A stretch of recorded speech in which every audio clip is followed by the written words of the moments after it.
Tamara Tamu here. Welcome back to another episode of Unleashed Alchemy. Listen, in this episode, we're going to talk about the difference between learning and transcending through and beyond a challenge versus suffering through a challenge.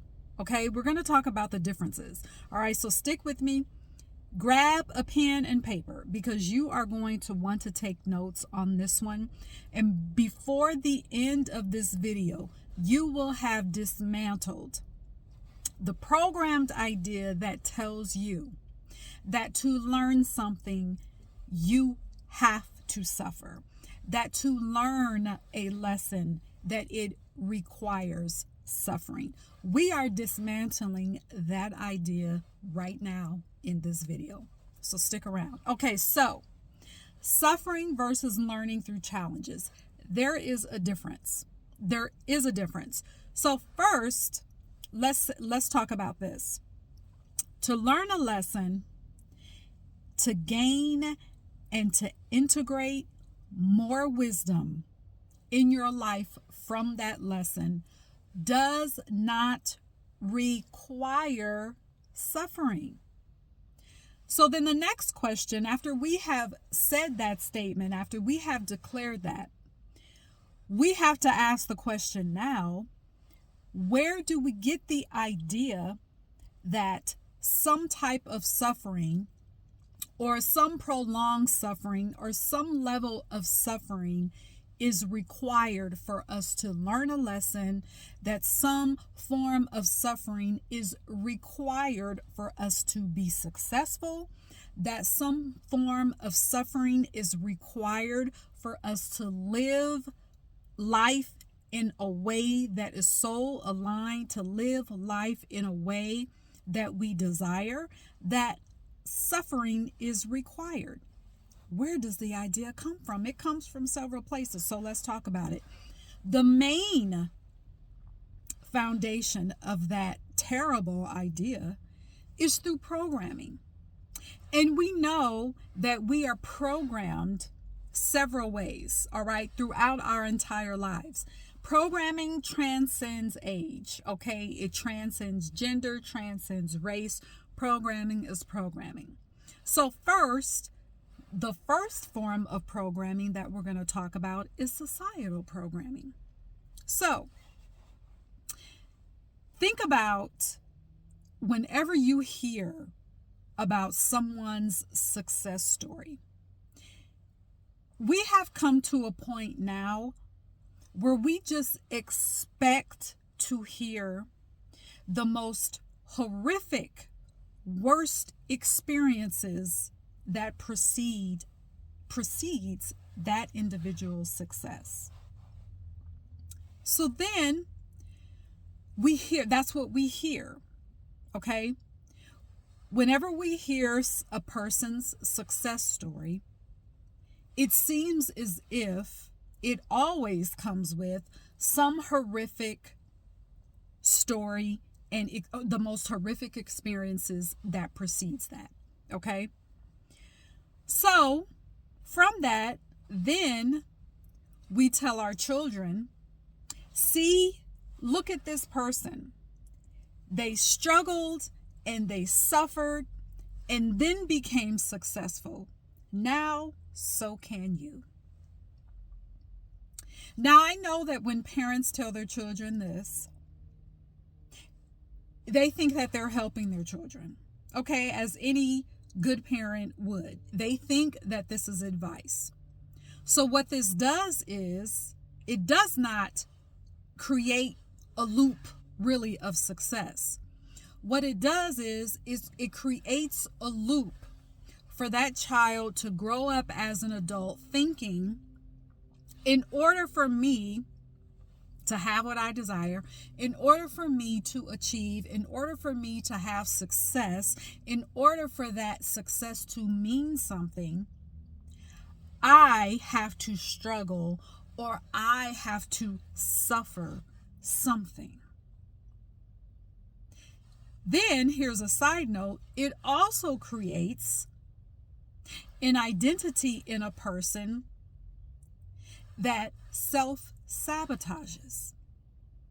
Because now, because of that societal programming that tells you that you're operating from, okay, success can't come easy. Success has to feel hard. So now, because of that identity that you're living from, you start to self-sabotage by making things hard. How do we make things hard? Here's a perfect example that we have all experienced. Overanalyzing. Overanalyzing. That's one way that we make things hard. That's one way that we bring on suffering that is not required. That's just one example. So, let's go on. So, I'm going to repeat myself here. This societal programming that says, see, that person suffered and then became successful, you can too, with suffering. So this programs kids to grow into adults believing that the only way to be successful at anything and for that success to be deserved is through suffering and struggle. I said this before. Parents think that they're preparing their kids for the real world, and I'm air quoting that, only because that is what the parents have been fed. So you see how this creates a loop of suffering and struggle? And unfortunately for a lot of people, that loop just continues. And people think, okay, I must be doing something wrong. Why can't I get out of this cycle? What is happening? And it's because of identity. A lot of people think it's due to habits that they are not achieving the success that they want. That could be in some cases, but I'm going to venture out and say that most of the time it is because they are carrying and operating from an identity that says, I have to suffer before I can see success. Okay? Now, this same idea, I won't go into a bunch of examples, but this same idea, this societal programming, we can also include education, the educational programming, and also programming that we see in the workplace. Okay? The so-called workforce, which is bullshit, but that's another video and topic for another day. Okay? So let's get into another type of programming. Religious programming. That if you're watching this, 9 times out of 10, if you are still watching after 8 minutes, you know exactly what this looks like. Now, if you've been around my channel for quite some time, you know that I talk about the dangers of religious programming. And I help you. That's part of my service, and what I came here to do is to dismantle that and to help people dismantle that religious programming so that you can step into your sovereign power and be the magical being that you came here to be. So, with religious programming, one of the main doctrines that we see and hear, we always hear, probably after every single service that you have ever gone to, every single church service, what is the popular phrase that you hear? You have to suffer for Christ's sake. Now, that message is an interesting one because, get this, and this is a question that I always had. So as a former Bible thumping prude, I couldn't understand why I had to suffer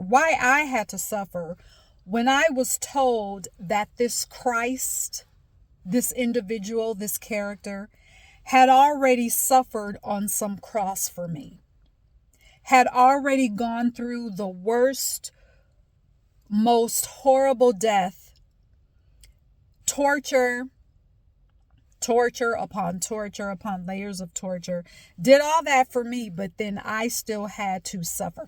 That never made sense to me. Okay? Why was my suffering so required? It's still required and so special. Okay? I wasn't the one who died for the world. That was the Christ. That's what I was told. It was Christ who had suffered for the world, not me. I never could understand that.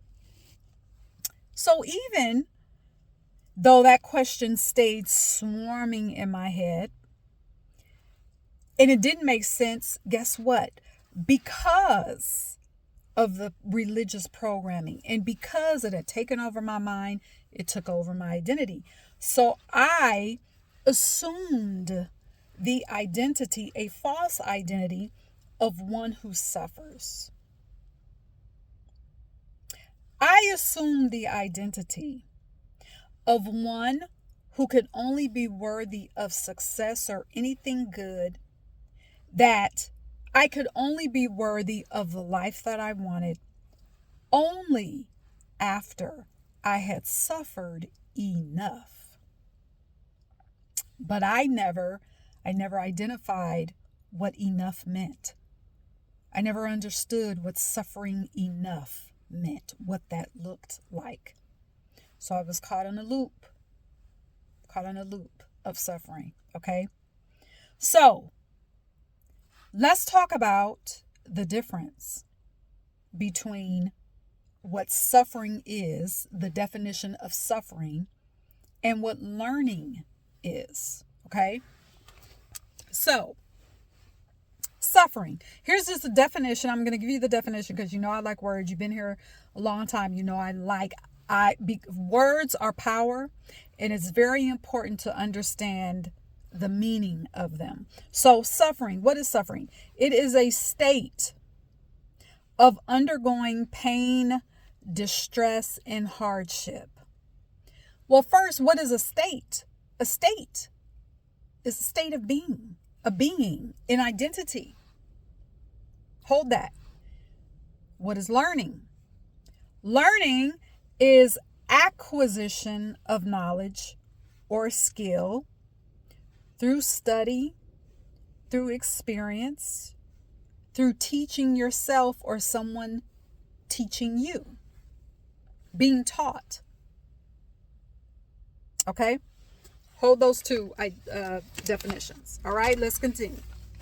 So, when a person assumes the identity of one who suffers, they don't learn anything. There is no acquisition. There is no application of wisdom. Let me give you an example. What I saw in church, in religion, is that people would suffer and go through things. They might get temporary relief only to suffer again from the same situation. They were caught in a loop because of their identity. Now, we see this outside of church. We see this in relationships.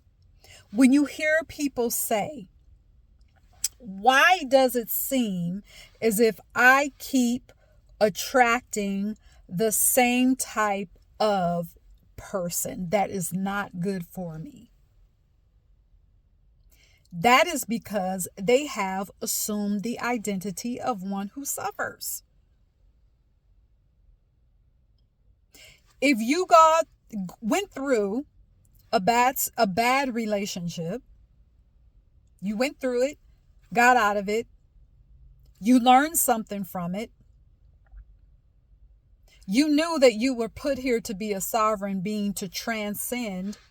You learned something from it, so you never experience that again, the same situation again in your relationships. You'll never experience the bad relationship again. You learn something. But if it comes up again, that means you haven't learned anything, and you are caught in a loop of the identity of one who suffers. That's up to you to decide to get out of that loop. Okay, I'm going to leave that there. So, regardless of whether we're talking about a relationship, we could even be talking about money. Okay, I'll give you an example. I'll use myself as an example.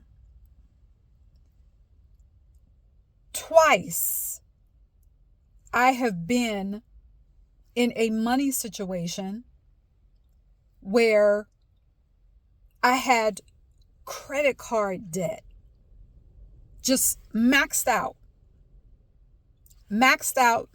high interest rates, even over the limit on credit cards.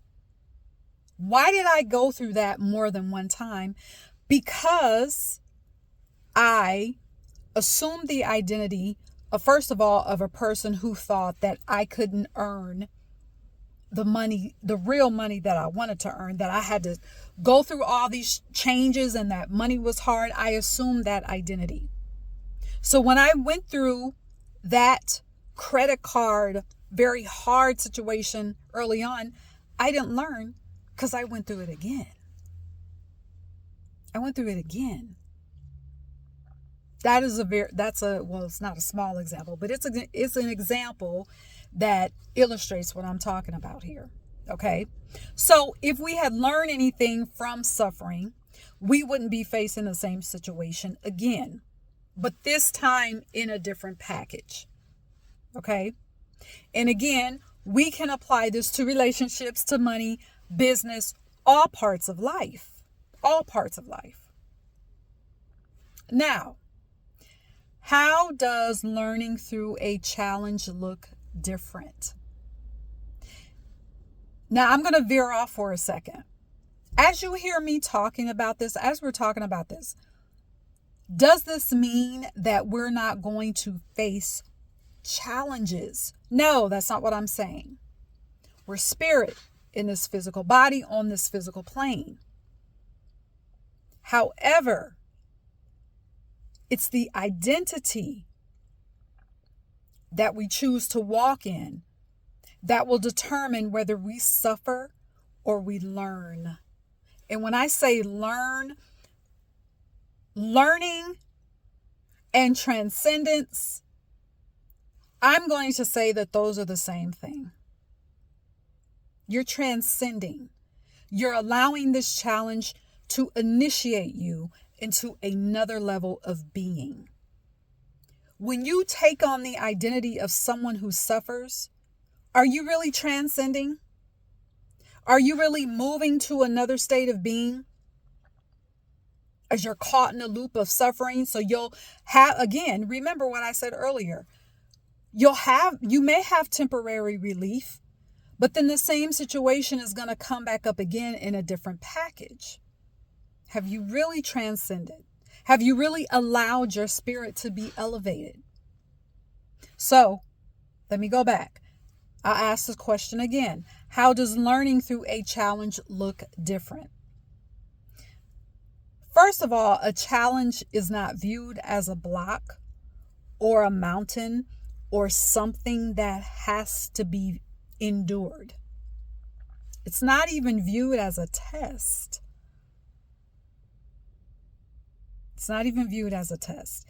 A challenge is viewed as an initiation, as another opportunity for elevation. Also, a challenge is viewed when you are intent on learning. That challenge is viewed as an opportunity to reveal shadows that don't belong at your next level.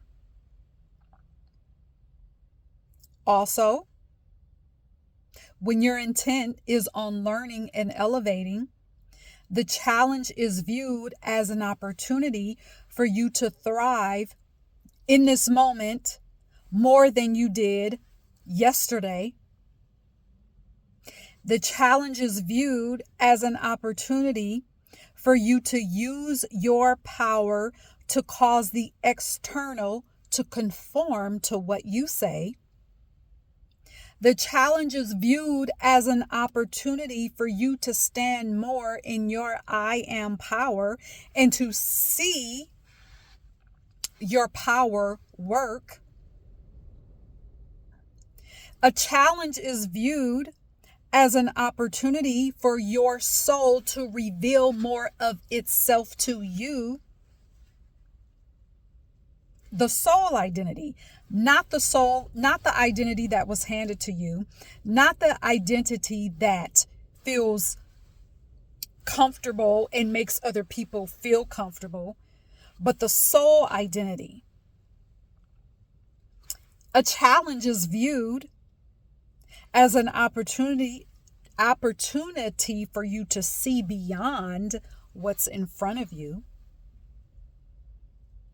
A challenge is viewed as an opportunity for you to understand that you are bigger and larger than what is in front of you. Nothing about that list that I just read sounds like suffering. Nothing. There's no repeat of the same situation, because in your learning, you have elevated beyond that, because your true identity has been revealed to you. What is the true identity? What is your true identity? Your true identity says, I thrive in all I do. Your true identity says, I deserve what I need. Your true identity says, what I need and desire are the same thing. Your real identity, your true identity says, I create with the power and strength of my words, all my words. My true identity says that I am an alchemist. My true identity says that I am courageous to face all emotions that arise when I am met with a challenge. My true identity says that I have all the guidance already encoded in my DNA to transcend beyond any challenge. My true identity says that these things do not move me, but I move the things because of the power that I carry. So, I want you to take notes on this video. Go back and rewind. What time was that? Maybe about 7 minutes. Actually, you know what? Just start from the very beginning. Take notes on this because it is so important. That's one. I want to say this before I end. This was one of the very things that was so vital to me dismantling the operation of programming in my life, is to know the difference between learning and transcending beyond a challenge and suffering because of a challenge. The two are not the same. And to also understand that to have the success, what success looks like to me, to have the life that I truly desire, suffering is not a requirement. It is not. It is not. Understanding that and being able to say that out loud, regardless of what others thought about it.